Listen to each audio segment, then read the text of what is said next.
Kaso pwede. And Kayla is former Olympian. Kayla is former Olympian ng Canadian Olympics. Silver nung last Tokyo. Diba? Kaya nung nag-group picture sila sa Mets ng former Tokyo Olympians, kasama na si Kayla. Kasi former Olympians din siya. Canada team nga lang. Team Canada. Okay, so questions from the floor. Siguro itutuloy natin yung Olympics. But please kindly update us also as regards the IMAG. After the Olympics, may IMAG tayo before the year ends. And likewise, yung meeting later sa Olympic Council of Asia. By the way, POC President Bumble Tolentino is in charge of the Commission on... Committee on...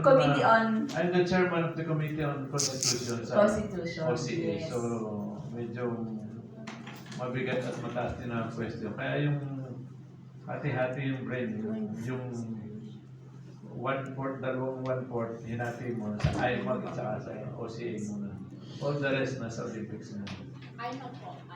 IMAG, okay, IMAG, that will be... we're preparing na yan. Hindi, baka akala nila sa Olympics lang tayo kinalimutan natin ng IMAG. No? That will be after Olympics, November. In Bangkok. Twice na yan na-postpone. So, next IMAG is in Bangkok, 2024, this November. Then 2026, IMAG Saudi Arabia. Kaya magkadigit yan. So, sa IMAG 2024 in Bangkok, medyo malaki yung nadagdagan yung athletes natin. So, baka abutin ng mga 320 plus or what, more or less, because of the team events, team sports. Merong mga papasok kasi maramihan eh. Futsal, cheerleading, long ball, floorball. So, puro team yun. Ang dami nun. Hundreds na agad yun, no? E-sports, dami rin yun. So, kaya lumaki ng ganon.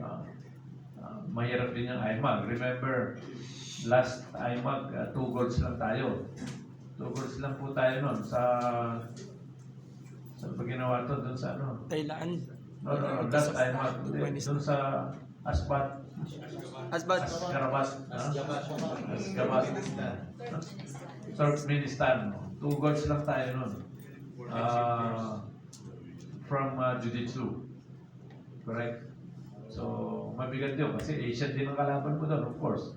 Nandun din yung Central Asia and China, Japan, Korea.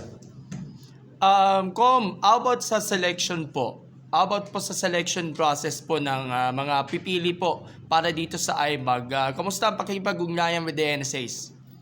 Matagal na po yung nagkaroon ng selection, actually. Nakapag-deadline na po ng submission by numbers.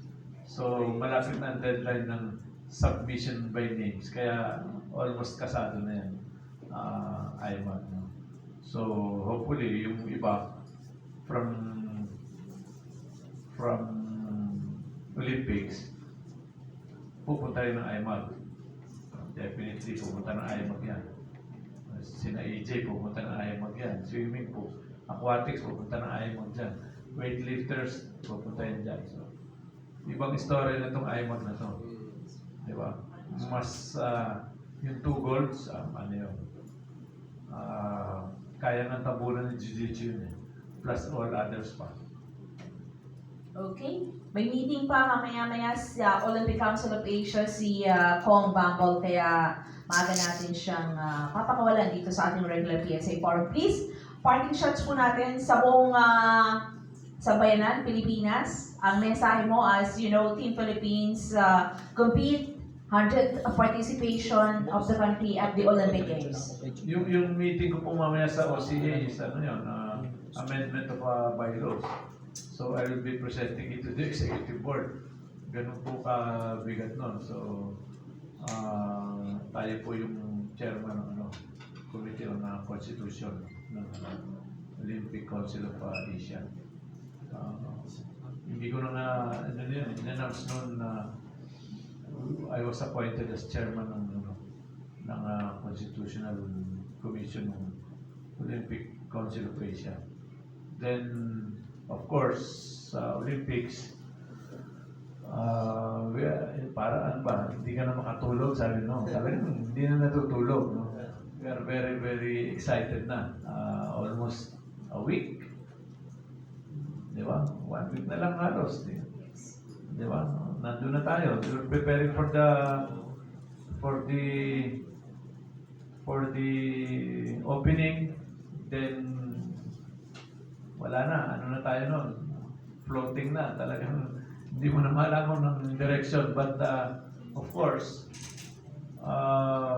we are very, sinabi ko po kayo na, we are very thankful to the PSC and of course, especially to the Office of the President for the financial support given to us by the Office of the President for the athletes and other officials. No?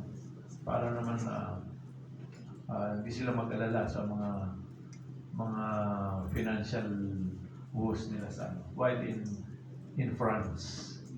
Okay, so yun lang po. And definitely, we will deliver. We will deliver, definitely. We will surpass the Tokyo record. With this template, with this preparation, we will surpass the Tokyo records. Mabuhay po ang Pilipinas, ang Philippine team. Maraming salamat po, POC President Mayor Bamol Tolentino. Mabuhay po ang atletang Pilipino, mabuhay po kayo. Maraming salamat. Magbibigay po ng daan ang PSA Forum sa ating Olympiada, sa ating participation. Until then, here on PSA Forum. Thank you po.